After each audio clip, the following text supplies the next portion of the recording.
আমি রেশমি না, রেশমি, আমি জ্যাকলিন। ও ওর জায়গায়, আমি আমার জায়গায়।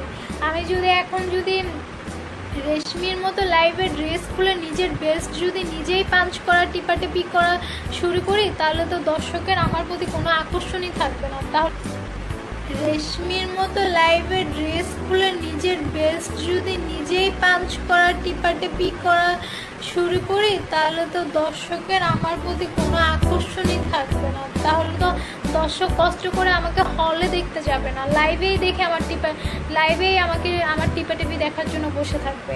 আমি সেটা চাই না। আমি চাই আমার কাজ দিয়ে, আমার যোগ্যতা দিয়ে আমি দর্শকদের হলে নিয়ে যাব, দর্শকরা হলে গিয়ে আমার ছবি দেখবে। এখানে আমি পর্নোগ্রাফি করতে আসি নাই যে লাইভে আমি জামা কাপড় খুলে নিজের জিনিস নিজেই টিপাটিপি শুরু করব। এটা অ্যাকচুয়ালি সুস্থ মস্তিষ্কের মানুষরা করতে পারে কিনা আমি জানি না। কোনো সুস্থ মস্তিষ্কের মানুষরা এটা করতে পারে না, আমি যতটুকু জানি।